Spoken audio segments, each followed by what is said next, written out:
भगवत मार्ग के उपासक हैं, आप छोटे छोटे शब्दों में, क्रियाओं में, पदार्थों में झट से राग कर लेते हैं।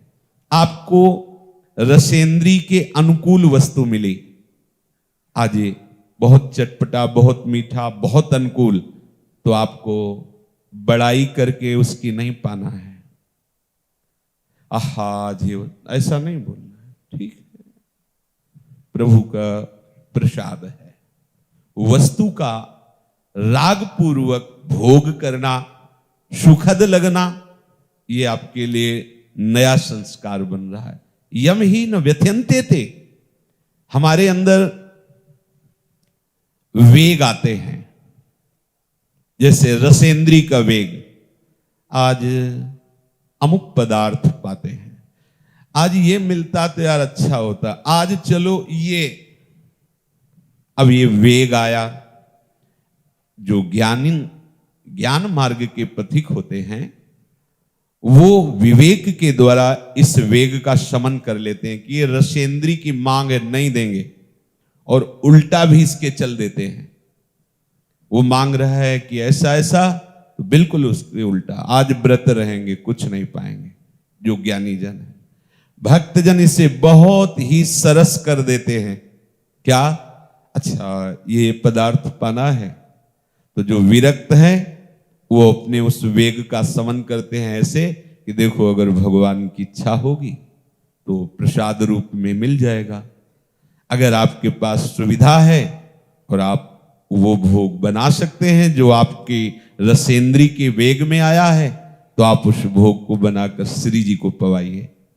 श्री जी को पवा करके अगर कोई और पाने वाला नहीं है तो थोड़ा सा पाइए, और शेष जो है गाय को, यहाँ के परम पावन पशु पक्षियों को दे दिया। बिल्कुल रसेंद्री का वेग समन हो जाएगा, बिल्कुल शांत हो जाएगा। और ये आता है वेग। एक बार हमने सत्संग में बताया था कि नित्य परिक्रमा करके और गुरुदेव भगवान की सेवा के बाद फिर निधिवन सेवा कुंज ऐसे ठाकुर जी के दर्शन करते हुए तो 9:30-10 के लगभग बांके पेड़े वाले के सामने से निकलना होता, बीच से। तो वहां गरम गरम वो इमरती निकल रही थी, दृष्टि गई, बन वहां रही, स्वाद यहाँ गया रसेंद्री में। लगा कि पैसे होते तो खरीद लेते। संकल्प बना।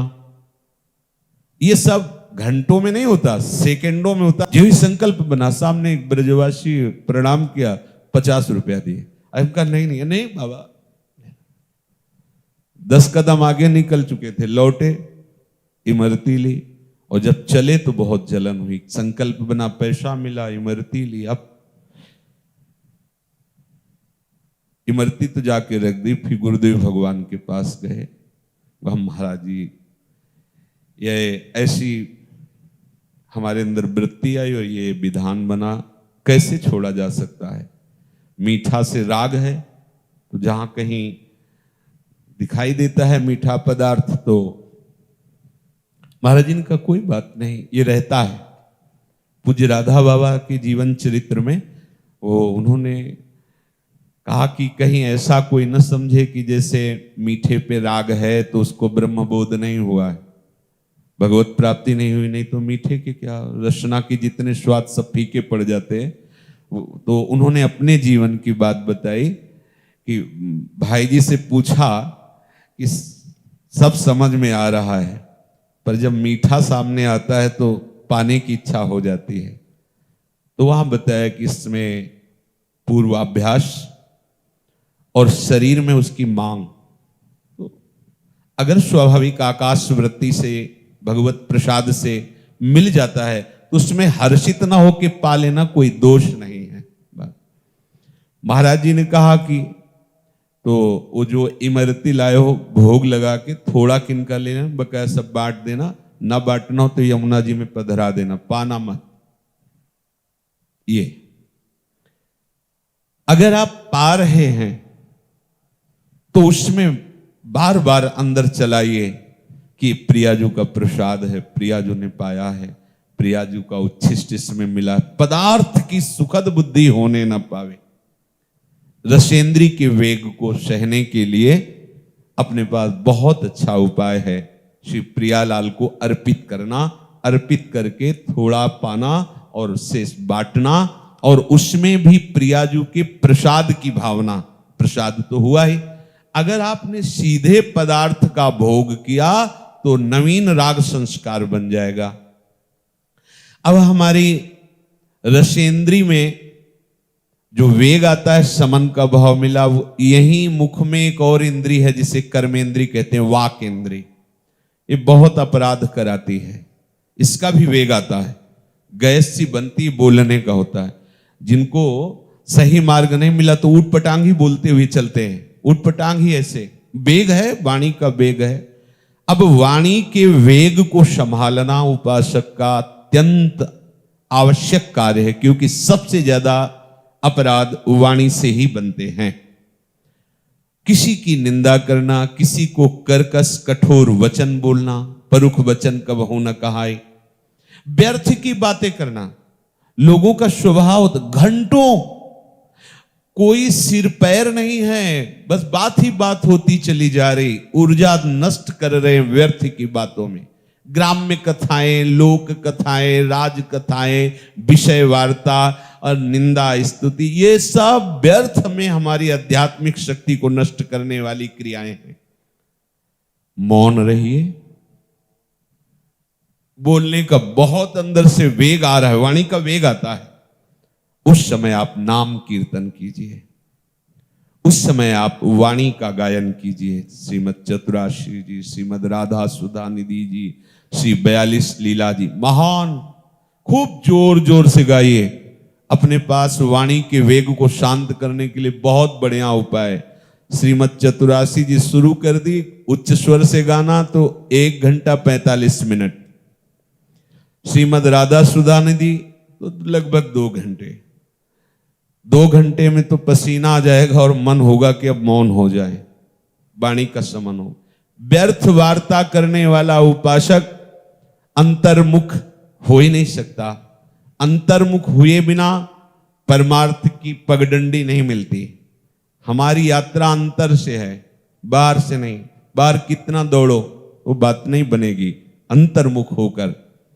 सर्वात्मना न विसजेत बहिरिंद्रियाणि, अपनी इंद्रियों को सर्वात्म रूप से छूट मत दे दीजिए कि वो बाहर घूमती रहें। वाणी के वेग का शमन कीजिए मौन के द्वारा।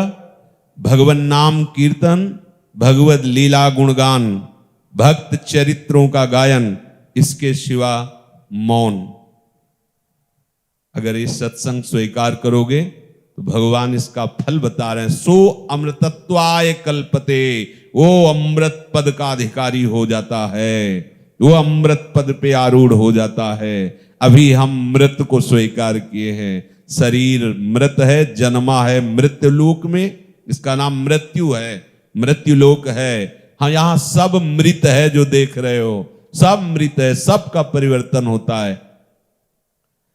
अब हमारी श्रवणेंद्री का वेग आता है। संगीत सुने, अच्छे अच्छे गाने सुने या अनुकूल बातें सुने।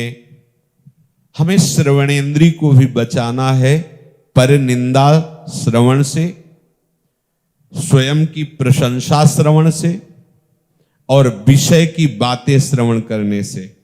बहुत बड़ा प्रभाव पड़ता है श्रवण का। इसीलिए भक्ति में सबसे पहली भक्ति की गई श्रवणम, कीर्तनम दूसरे में रखा गया है। और शरणागति के लिए उत्साह श्रवणेंद्री से ही होता है। श्रवण सुजस सुनियायऊ प्रभु भंजन भवभीर, त्राहि त्राहि आरति हरन सरन सुखद रघुवीर।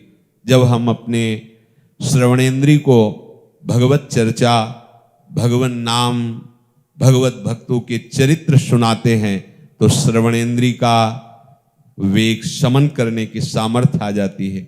नहीं तो यहां भगवत चर्चा हो रही है, कई उपासक अंतर्मुख होकर नींद की तरफ जा रहे होंगे, लेकिन जब कहीं दूसरे की बुराई या निंदा या ऐसी कोई बात हो रही हो तो आधा किलोमीटर दूर से भी सुनने की हम चेष्टा करेंगे। वो क्या बात कर रहे हैं, पूरी श्रवणेंद्री लगा देंगे और सामने बैठ करके भगवत चर्चा हो रही, सो जाएंगे।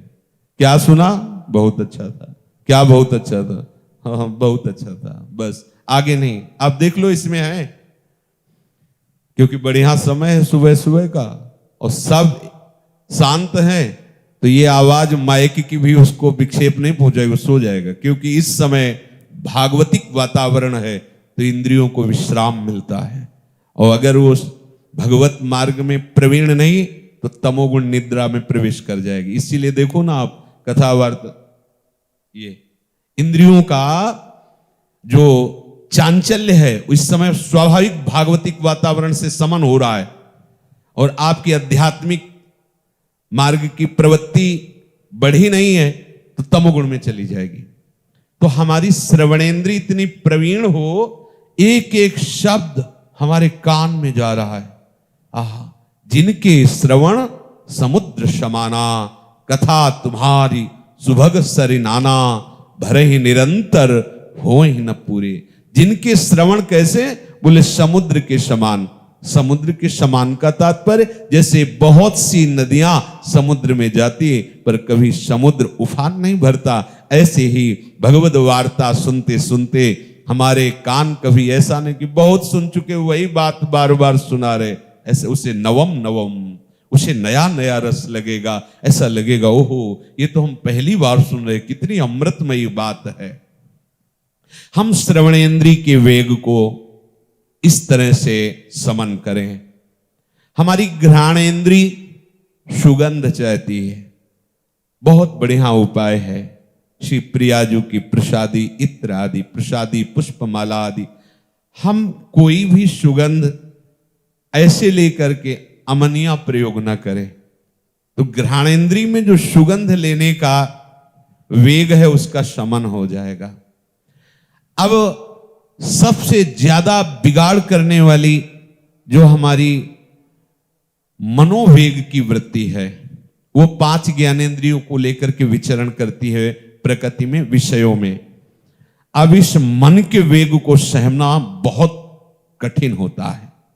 ये जिस इंद्री किसी एक इंद्री को साथ ले ले तो आपको व्यथित करके अधीन कर लेगा, और इसमें कोई देर नहीं लगती। बचाने में देर लगा, लेकिन उस इमरती को देख करके पाने की लालसा और संकल्प ये सब ऐसे ही हो गया, समझ नहीं पाए क्या हो गया। इतनी जल्दी एक इंद्री को वश में किया। नेत्रेंद्री ने देखा, मन ने रसेंद्री को कब्जे करके तुरंत क्रिया करवा ली। बाद में होता है हाय कैसे हो गया। मन के वेग का समन करना सबसे कठिन और सबसे सरल है। कठिन उनके लिए है जो स्वयं अन्य साधनों से करना चाहते हैं, लेकिन जिसने प्रभु की प्रियालाल के चरणों का आश्रय ले लिया है उसके लिए मन का समन करना कठिन नहीं है। क्योंकि हमारे युगल सरकार मिथुन मनसी चोर, युगल सरकार मिथुन मन दोनों प्रिया प्रीतम, ये मन को चुराने वाले हैं। सावई मनः कृष्ण पदारविंदयो, हम अपने मन का समन प्रभु के चरणों से करें। प्रभु की आराधना से, प्रभु के नाम गुण कीर्तन कथन श्रवण से मन का समन होने लगता है। जब मन हमारा किसी भी विषय के लिए लालायित हो, उस समय आप अलग होकर अपने मन को देखिए। वास्तविक आप देख ही रहे हैं, आप मन नहीं है, पर मन इतनी चतुराई से आपको तन्मय कर लेता है कि मन की मांगी हुई विषय सामग्री ऐसा लगता है मुझे चाहिए, मैं भोगूंगा। बस यही हमारे बंधन का मूल है। इसीलिए हम मन के वेग को सह नहीं पाते। हमें चाहिए मन के वेग में जब किसी भी इंद्रियजन्य भोग की लालसा हो, वो स्वयं में कुछ नहीं कर सकता। वो इंद्रियों को साथ लेकर के आपको तन्मय करा करके फिर ये जो चाहे करवा सकता है। आप तन्मय ना हो, इंद्रियां उसके अधीन ना हो मन के, तो मन ऐसे हलचल पैदा करेगा और शांत हो जाएगा। जब आप उसके अनुसार नहीं चलेंगे तो आपके हृदय में एक पीड़ा होती है, व्यथा। एक जलन होती है। ऐसा लगता है जब तक ये हम नहीं करेंगे तब तक ये जलन शांत नहीं होगी, ऐसा हमारे अंदर आता है। पर ये बहुत गलत बात आती है, इसे बिल्कुल स्वीकार नहीं करना। यदि आप उस व्यथा को सह गए तो मन के वेग को सहने वाला महात्मा कहा जाता है। अगर मन के वेग में, मन की व्यथा में आप बह गए तो वही संसारी है, और जो मन की व्यथा को सह गया वही महात्मा है। भगवान कह रहे यम ही न व्यथयन्ते, जो व्यथा आपके अंदर मन प्रकट कर रहा है, जैसे भूख लग रही है, बोलने की इच्छा है, कुछ देखने की इच्छा है, श्रवण करने की इच्छा है, गंध लेने की इच्छा है, त्वगेंद्री कुछ स्पर्श करना चाहती, जनेंद्री नाना प्रकार की कुछ चेष्टाएं करना चाहती, आदि आदि आदि, इन सब का मुखिया मन है। बिना इंद्रियों को लिए साथ ही ये तुम्हें तन्मय कराए कुछ नहीं होगा। आप तभी भोक्ता होते हैं जब आप तन्मय होते हैं मन की अवस्था में। ध्यान दीजिए, ये परमार्थ के लिए बहुत सूक्ष्म बात, आवश्यक बात है।